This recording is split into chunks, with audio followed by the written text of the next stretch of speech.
Harka fuuna akka mul'atan kabajamtoota daawwattoota keenya televezyiinii Hararii irraa oduu galgala kanaaf jennee walitti qindeeffannee qabadhee dhiyaadheen jiraan faana tura. Aggaamii biyyoota alaatiin biyya keenya irratti taasifamaa jiru qolachuuf namni hundi birmachuu akka qabu miseensonnii fi hojii gaggeessitoonni paartii badhaadhinaa fi Addis Tawuladdi himanii jiru. Miseensonni paartii kunneen dhimma waqtaawaa irratti eejensi sabquunnamtii naannoo Hararii waliin turtii taasisanii jiru. Kan irratti wandummaa addunyaa waan qindeeffate qaba. Bal'inasaatiif Afandii Muhammad. Shira biyyoota lixaatiif harka hin kennutan jechaa jirtu Itoophiyaan miidhaa olaanaa muduudhaaf yaalii garaagaraa taasisuun mootummaa nuti fillee malee Itoophiyaa hin bulchu jechuu irratti argamu. Biyyoonni lixaa qindeessaan roga hawaasaa siivikii fi paartiilee siyaasaa paartii badhaadhinaa naannoo Hararii obbo Hassan Abdii akka jaanitti immoo mootummaan Itoophiyaa faayidaa keenya dura dhaabbatee waan ta'eef ni balleessina jechuun bifa ogummaa faalleessuu miidiyaalee isaanii hojjetanitti fayyadamuudhaan odiilee sobaa tamsaasuu irratti argamu jaan. Qaamota isaan hin jaalanne irratti duula sobaati banu jaan gochi Iraaqii fi iddoolee tokko tokkotti teessa kanuma ragaa baha kan jaan qindeessaan kun yeroo kamiyyuu caalaa yeroo muuxannoo dimokiraasii keenya dagaagee jiru kanatti kuni ta'uun immoo nama dinqisiisa jaan.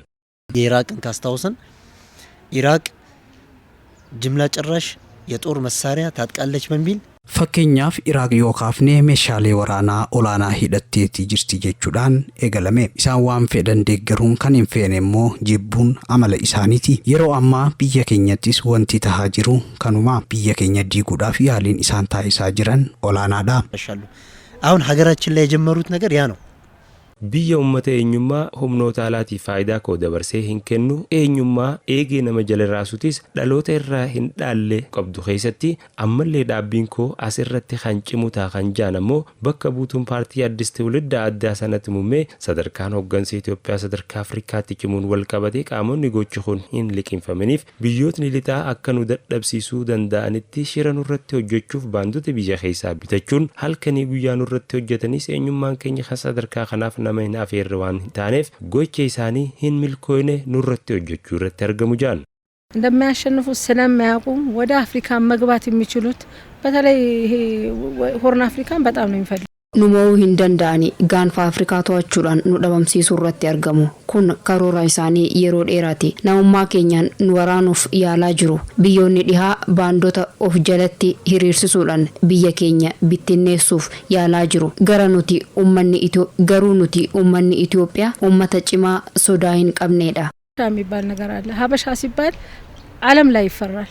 Miidiyaan dimokiraatawaa jaamu kan akka biyyoota lixaati jaanii yaaduun immoo dogongora kan jaan bakka buutonni paartiilee kunneen mootummaa dimokiraatawaa filannoo marsaa jaaffaatiin biyya keenyatti filamee hundaa'ellee miidiyaan isaanii hin fudhadhuu jeeti jira. Kunis isaan hanqachuudhaan qobatti garee siyaasaa biyyattii keessatti hin beekamnee fi mootummaa ceemsaa hundeessina jaan hundeessuun isaanii tuffii isaan biyya birmadummaa qabdu takkaaf qaban agarsiisa jaan. ወሰኖች በራሳቸው ጊዜ ሰው እንዴት ይመርጡልናልኛ መምረጥ አይችሉም. Biyyoonni dhihaa yeroo isaanitti akkamitti nu filachuu danda'u. Biyya birmadummaa qabdu keessatti uummanni jira. Filannoo gaggeeffamuun uummata murteeffatu. Filannoo uummataa dhiisanii innatu isiniif beeka jechuun hin danda'amu. Kun akkamitti ta'a?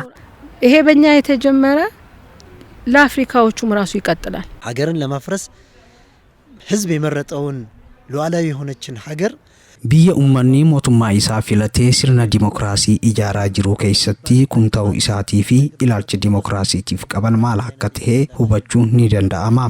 ለነሱ የተሰጣቸው የተለየ ነገር አለ ብዬ አላስብም. Lolli biyyattii yeroo ammaa keessa jirtu kan baandota waliin qofa adeemsisaa jirtu akka hin taane hubachuudhaan hawaasni birmadummaa biyyattiif deeggarsa irraa eegamu mara akka taasisuudhaaman.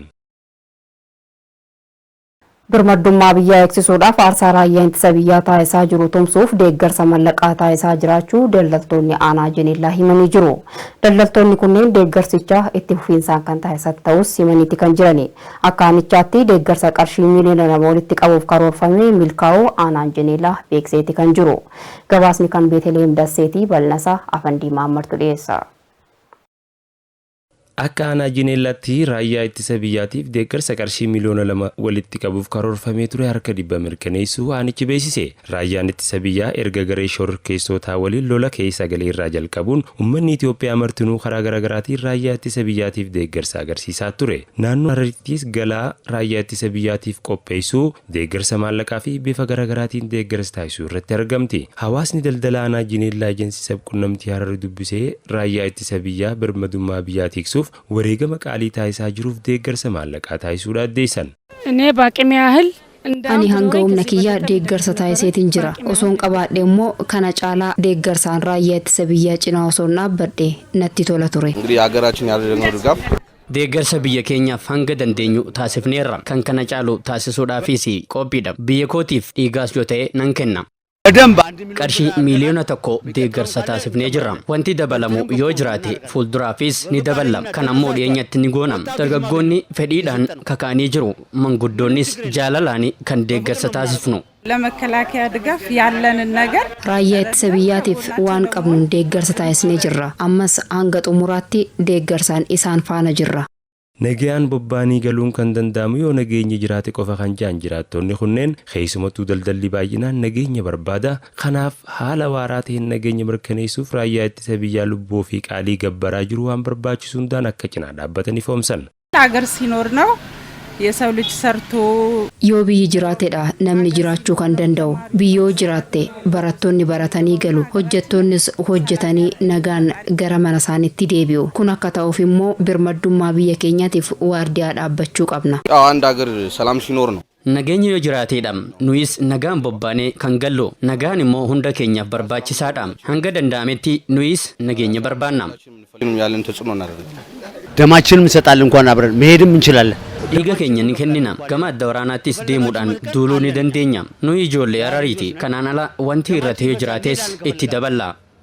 ከዛ ውጪ የጎደለ ነገር ካለ እንጨምራለን Hawaasni hundinuu wareegama akka biyyaatti taasifamaa jiru hubachuun deeggarsa jalqaban cimsanii akka itti fufanis gaafatanii jiran. Deeggarsa kana isaanii hawaasa daldalaa irraa walitti qaban kan argine itti aanaan bulchaa aanaa Jineellaa obbo Indaalee Haayile Mikaa'el akka jaanitti akka aanaa Jineellaatti kan walitti qabuuf karoorfame qarshii miliyoona 2 hoggaa ta'u karoora kanaas yeroo gabaabduu kana keessatti harka 100 milkeessuu akka danda'ame ifoomsan.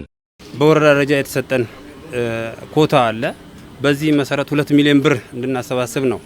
Sadarkaa aanaatti ganda sadeenitti koreen dhaabbatee hogganoota aanichaatii fi gandoota qindeessuudhaan bakka 3tti qooduun haalli inni itti gadi bu'aa jiru jira. Bakki hojii keenya naannoo kana. Baankii Daashinii gadii ta'ee galee hanga sheelitti qarshii 800 walitti qabuudhaaf karoorfanneeti kan dhufne.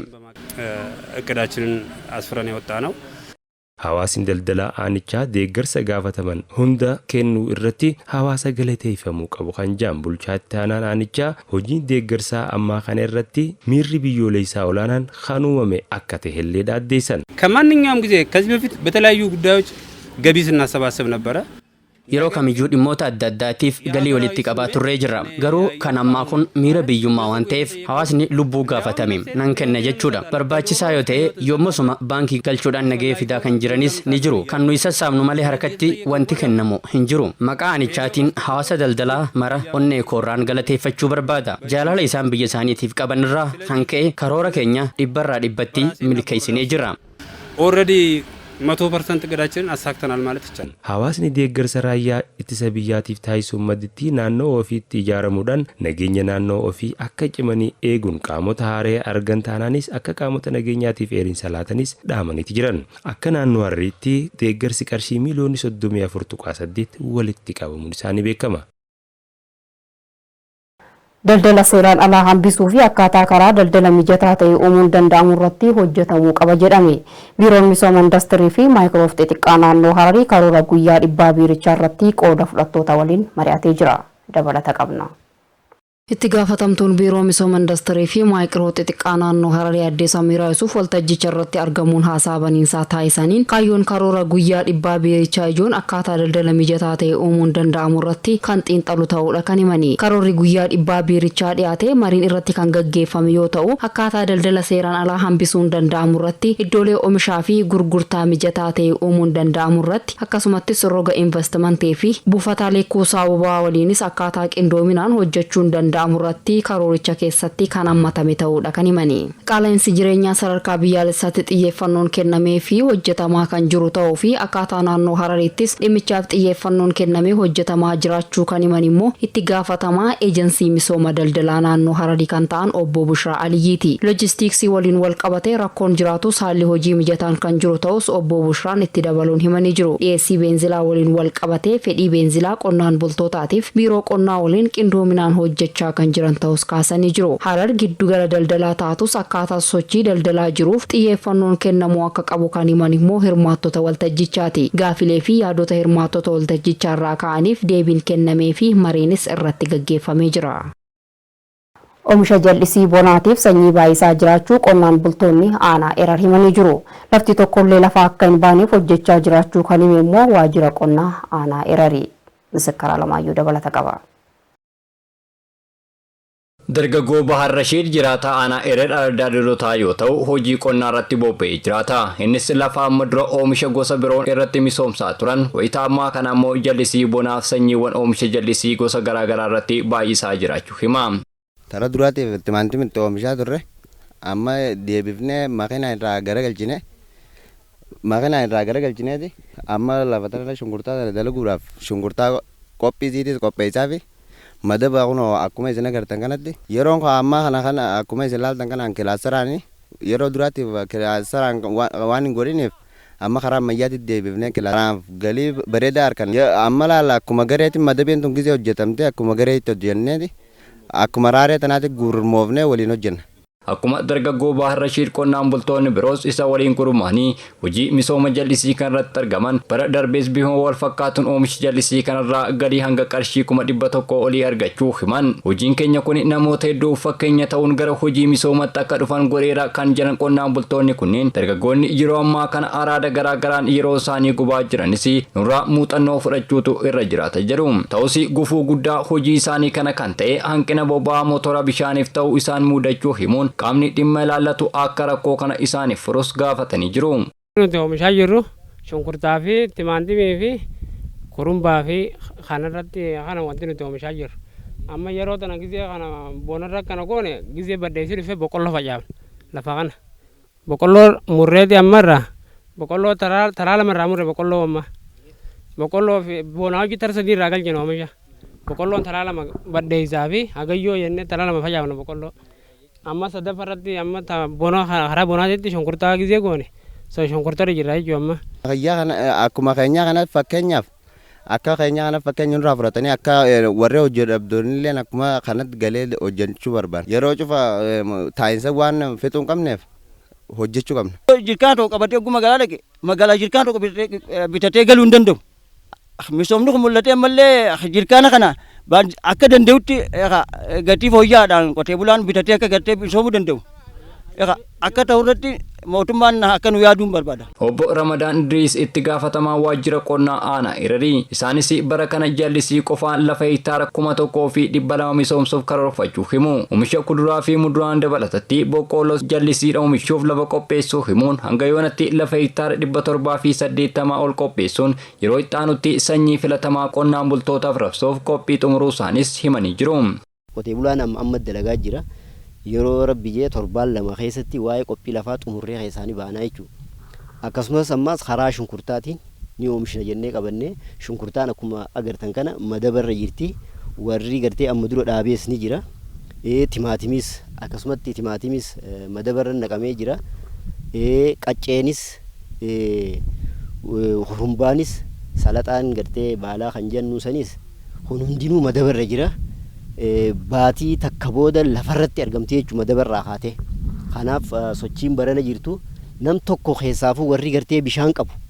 Qotee bulaan bishaan bira taa'ee akka ammaan duraatti bishaan odoo jiru odoo laftiin qotamne bira taa'uun hin danda'amu jennee qotee bulaa gabbuunee hubannaa kannee fi qotee bulaa maraaree kana keessatti agartan guutuu lafa qotee jira jechuudha. Akka aanichaatti lafti tokkollee akka lafa hin baaneef xiyyeeffannoon itti kennamee hojjetamaa jira kan jedhan obbo Ramadaanii qonnaan bultoonni sanyii filatamaa bitachuu hin dandeenyes deeggaruuf kan hojjetan ta'uu himanii jiru. Kanaan dabalatti komii hanqina boba'aa motora bishaanii wal qabatee ka'uu furuuf tattaaffii gochaa jiraachuus dubbatanii jiru. Akka ogeessaatti wanni nuti bira dhaabbannu deeggarsa ogummaadhaa ogeessonni qonnaa as araddaatanii jiran as bulanii qotee bulaa tajaajilaa jiranii rakkoon xiqqishoo jirtu hanqina beenziilaati. Beenziila naannoo irra gisee dhaqan akka barbaadanitti argachuu hin danda'an. Hara bishaaniitiin immoo bishaan gahaanii qaban beenziilaatu rakkoo irra fidaa jira. Rakkoo beenziilaa tana waajjira daldalaatii wajjin warri naannoodhaatis dubbatanii jiranii. Kanaaf xaliyaa aanaa irraa dhufanii qaxxixaa waajjira daldalaa naannootiif xaliyaa yoo barreessine furmaanni ni dhufa waajjira daldalaatii wajjin naannoo waliigaltee gootee jirti. Kanaaf bifa beenziilaa rakkoo jirtu hara kanaan furraa jechuudha. Aanaan dheeraa aanota baadiyyaa naannoo Harar keessa jiran keessaa oomishi jallisii mijataa ta'uu kan himan obbo Ramadaanii amma dura lafa uummanni marga looniif itti fayyadamaa turee fi tajaajilaan ala ture hunda misoomsuuf gara hojiitti galamuus himanii jiru.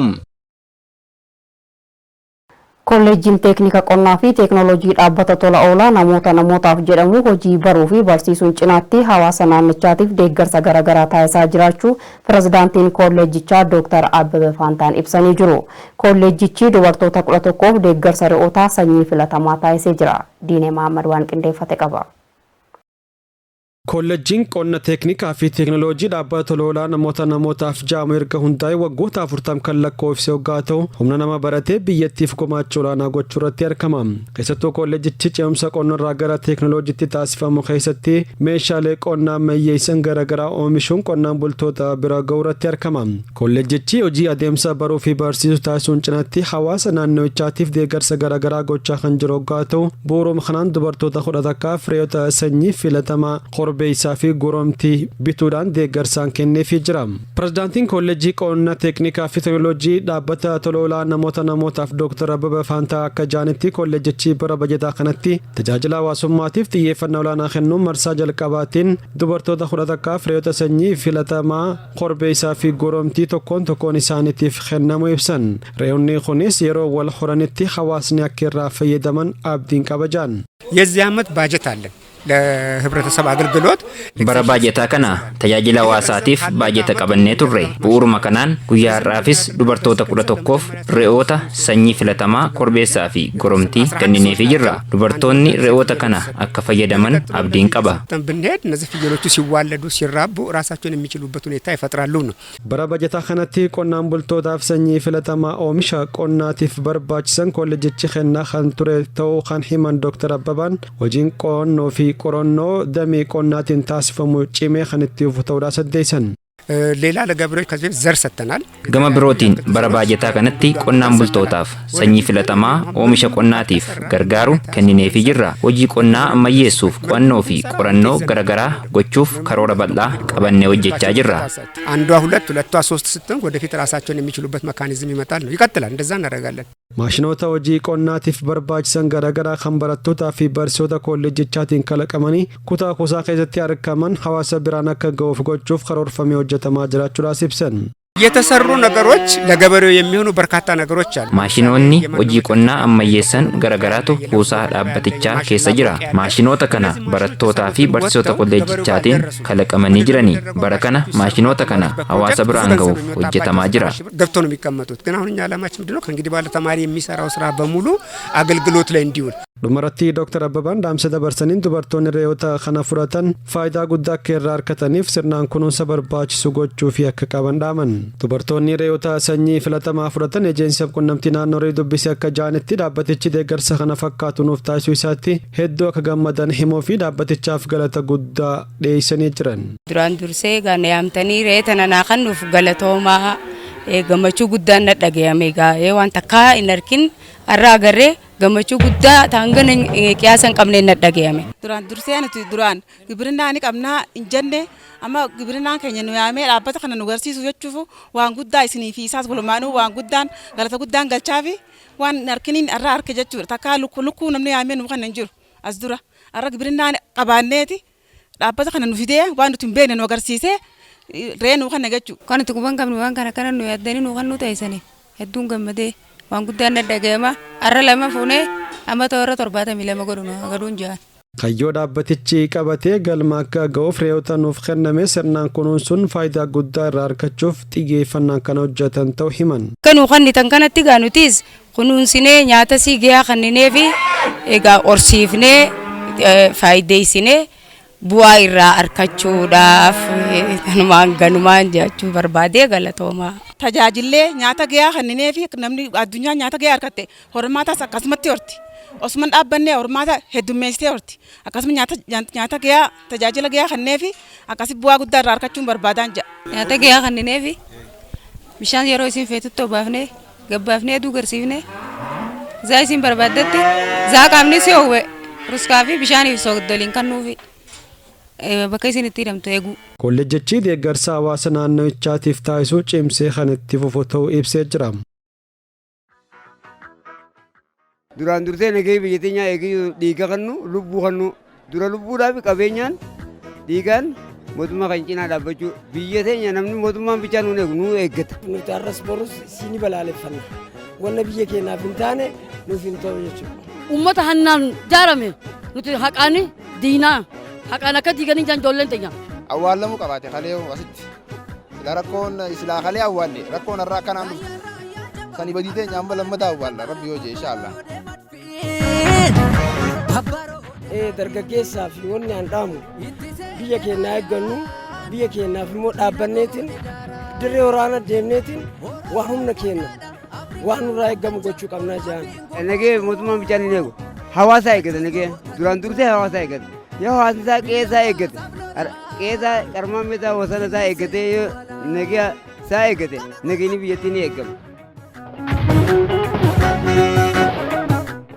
Mootummaa cinaa dhaabbatanii namni qe'ee fi eeggatee ollaa fi eegee nagaan jiraachuu biyya fi eeggatee qabeenya alaa fi keessaan harka darbanii olola diinaa facaasanii miidiyaa guggubaadhaan ichi dheeyne as dheeyne jedhanii farda biyya shoora keessan kan keessaa baane nagee keenya eeggachuu barbaanna. Shanee fi walii galanii biyya tana diiguudhaaf waan deemaniif isaan kana ammaan dura waan beeynuuf sirritti juuntaan waan akka nu godhe biyya tana saamee jaarsaa fi jaartii irraa qabeenya saamee biyya tana saammatee maallaqa biyya alaatti galfatee miidiyaa biyya alaatiis bitee jechuudha faranjoota miidiyaa sobaa olola sobaa nurra gaggeessaa jira. Gobidawe jettiin lola sana gobidawe lafoon itti marsee gobidawe cichee lola jabaa gobidawe kan dhufe adabaa.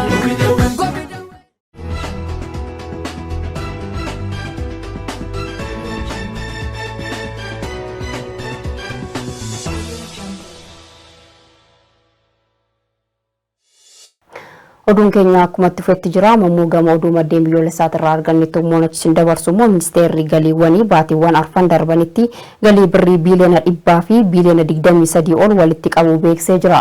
Oduu biraatiin piroojeektiin buufata doonii misooma kuduraa fi muduraa akkasumas sharafa alaa damichaan argamuun Itoophiyaa fayyadamtuu taasisuu ifoomsee jira. Oduu maddeen garaagaraa irraa walitti qindeeffanne kanneen fi kanneen birootiif Mahammad Toofiq. Ministeerri galiiwwanii baatiiwwan afran darbanitti galii birrii biiliyoona 100 fi biiliyoona 23 walitti qabuu beeksisee jira. Ministeerichi baatiiwwan afran darbanitti galii birrii biiliyoona 100 fi biiliyoona 33 ol walitti qabuudhaaf karoorfate galii birrii biiliyoona 100 fi biiliyoona 23 ol walitti qabuu beeksisee jira. Galii walitti qabame kunis yeroo haalli mijataan hin jirretti ta'us ministeerichi addeessee jira. Piroojeektiin buufata doonii misooma kuduraa fi muduraa akkasumas sharafa alaa damichaan argamuun Itoophiyaa fayyadamtuu taasisuu ifoomee jira. Abbaan taayitaa meerii taayimii Itoophiyaa misooma kuduraa fi muduraa ilaalchisee qaamolee dhimmi ilaallatu waliin marii geggeessee jira. Waltajjii marii kanaan piroojeektii qorannoo misooma kuduraatii fi muduraan Itoophiyaa fayyadamtuu taasisuu ifoomseera. Piroojeektichi ijaarsa buufata tursiisaa fi geejjiba kuduraa fi muduraa kuul poort addis jedhamu yoo ta'u bu'uuraalee misoomaa kuduraa fi muduraa mijatoo ta'an kan qabu ta'uu ibsamee jira. Piroojeektichi magaalaa Mojootti kan ijaaramu yoo ta'u kuduraalee fi muduraalee baay'inaan Itoophiyaa keessatti oomishaman gara biyyoota garaagaraatti erguudhaan sharafa alaa olaanaa kan argamsiisu ta'uun eerameera. Mootummaa Itoophiyaa fi Neezerlaandiin kan ijaaramu piroojeektiin kun Itoophiyaan oomisha ergituun gabaarratti dorgomtuu akka taatuu fi ce'umsa teekinooloojii kan argamsiisu ta'uun ibsamee jira. Tajaajila oduu Itoophiyaa wabeeffanne. Deetaan ministeera dhimma alaa ambaasaadar Ridwaan Hussein ministeera dhimma Afrikaa England Viikii Foordi dhimma haala yeroo kaaba Itoophiyaa ilaalchisee bilbilaan waliin mari'ataniitiin jiru. Marii kanaanis ministeerittiin dhimmi kaaba Itoophiyaa furmaata siyaasaa akka barbaaduu fi gareen lachuu duula miidiyaa hawaasaan hammeessuurraa akka of qusatan gaafatanii jiru. Dabaluudhaanis gareen TPLF gocha walitti bu'insaa babal'isuurraa of qusachuu akka qabus gaafatanii jiru. Mootummaanis naannolee Tigraay, Amaaraa fi Affaaritti deeggarsi namoomaa dhaqqabamaa akka ta'u haala mijataa uumuu qabaas jedhanii jiru. Gamtaa Afrikaatti ergamaan addaa gaanfa Afrikaa pirezidaantiin Naayijeeriyaa duraanii Olisaanjoo Obasaanjoonis tattaaffii nagaa buusuudhaaf hojjetaatiin jiran Ingilaandii ija gaariin ilaalti jedhani. Ambaasaadar Ridwaan Hussein gama isaaniitiin mootummaan nagaa buusuudhaaf tattaafachaa turuus garee TPLF'n waamichi nageenyaa akka hin milkaa'in akka hafeedha kan himani. Naannolee Affaarii fi Amaaraatti gareen TPLF haleellaa raawwateen uummanni baay'een qe'ee fi qabeenya isaanii irraa buqqaaniirus jedhan. Mootummaan deeggarsa namoomaa dhaqqabamaa gochuudhaaf hojjetaa jiraachuus eeranii jiru. Dhaabbilee deeggarsa namoomaa dhiyeessan waliinis qindoomina uumuudhaan gara magaalota Maqalee, Kombolchaa fi Samaraatti balalii deeggarsa namoomaa geessan eegalchisuudhaaf qophiin xumuramus himani. Geejjiba konkolaataanis deeggarsa namoomaa dhaqqabamaa gochuudhaafis hojjetamaa jira jedhanii jiru. Waajjira dubbii himaa ministeera dhimma alaarraa odeeffanne. Sagantaan hundeeffama giddugala dippiloomaasii magaalaa Hawaasaatti geggeeffame. Sagantichi mata duree Hawaasni Yuunivarsiitii Hawaasaa hundi akka lammii tokkootti biyya isaaniitiif dippiloomaatiidha jedhuun geggeeffame. Sagantaa kanarraa qooda kan fudhatan dubbii himaa ministeera dhimma alaa ambaasaadar Diinaa Muftii dabalatee hooggantoonni hojii mootummaa olaanoo biroon hayyoonni barattoonni fi keessummoonni waamichi taasifamee hirmaatanii jiru. Saganticha irrattis dubbii himaan ministeera dhimma alaa ambaasaadar Diinaa Muftii haasaa taasisaniin yuunivarsiitichi dippiloomaasiidhaan beekumsaa fi kalaqaan akka gabbatuuf hawaasni sochiin taasisaa jiru kan nama gammachiisudha jedhanii jiru. Itoophiyaan bu'aan galmeessaa jirtu ijaarsa hidha haaromsaa cimsuun dandeettii agarsiiste guddina ishee warran feene biratti komii kan uumu ta'uu himanii jiru jechuun tajaajilli oduu Itoophiyaa gabaasee jira.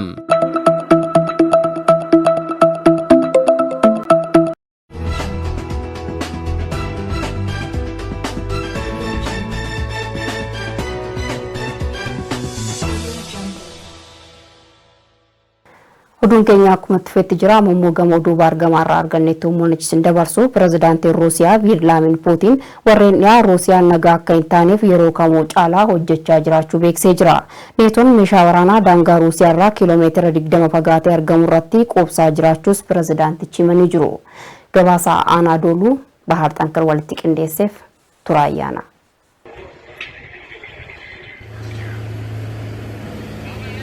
Pirezidaantiin Ruusiyaa Vilaadimiir Puutiin aangawoota olaanoo biyyattii fi dippiloomaatota biyya isaanii waliin waa'ee biyya isaanii fi addunyaa irratti gidduu kana mari'achuuf Mooskootti marii geggeessan. Marii kana irrattis warri dhiyaa fi waliigalteen miseensota dhaabbata naatoo ollaa Ruusiyaa biyyoota ta'anii fi naannawa garba gurraachaa leenjii waraanaa dubbii kaasanii fi meeshaalee waraanaa gurguddaa dhiyeessuu irratti argamu. Kunis warri dhiyaa daandii diimaa irra ce'uudha jechuun dubbatan.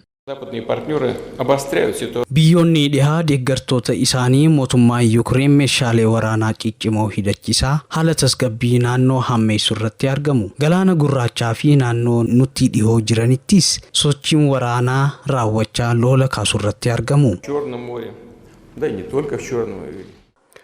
Naatoon daangaa Ruusiyaan kallattii bahaa Poolaandiin gama Roomaaniyaan farra miisaayilaa meeshaalee waraanaa teknooloojii fi meeshaalee waraanaa gurguddoo biroo osoo sosochoosanii mul'achuu isaanis Puutiin kan ibsan. Ruusiyaan irra deddeebiidhaan qaxanaatti sochiin adeemsifamaa jiru gara sadarkaa ammaataatti akka hin ceeneef kan akeekkachiistu ta'us warri dhiyaa garuu dhimmicha irratti dantaa dhabdummaarra darbuun sarara diimaarra darbuu irratti argamu. Puutiin warra dhiyaa naannawa daangaa Poolaandii fi Beelaaruusitti biyyoota bahaa giddu galeessaarraa godaantota godaanan akka meeshaa siyaasaa fi qaxanichatti tasgabbiin akka dhabamuuf sababa ta'uuf hojjechaa jirus jechuun warra dhiyaa qeeqan. Biyyoonni dhihaa daangaa Beelaaruusii fi Poolaanditti godaantota jiraniin qaxanicha rakkoo biraa akka uumamuuf sababa akka ta'an barbaadaati jiru. Kunis ta'aa kan jiru nutti dhihoodha. Kanaas kan godhan Beelaaruus irratti rakkoo uumuu fi kun akkas ta'e osoo jiru warri dhihaa dirqama mirga namoomaa eeguuf qaban laaffisuun godaantotaa fi daa'imman poolisootaan akka tamsa'an taasisuun dhukaasa aara ija nama boossisuun dhukaasa guyyaas galgalaas dararuu irratti argamu. Dhuguma daa'imman naannoo sanatti argaman hedduu nama gaddisiisu.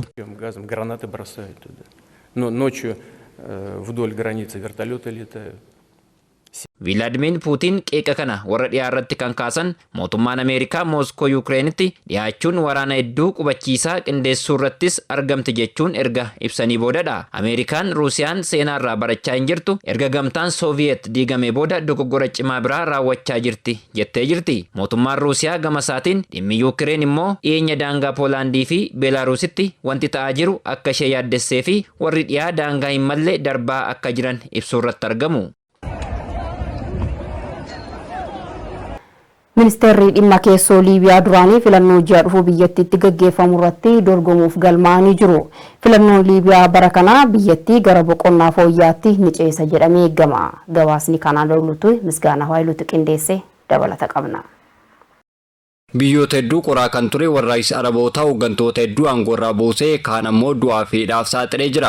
Lammiilee isaanii hedduus godaansan ga'uudhaan kaan ammoo hanga du'aatti rakkoo isaan buusuutti himama. Sababa warraaqsa Arabaa kanaan biyyoonni faayidaa isaanii dhaban keessaa Liibiyaan ishee tokkodha.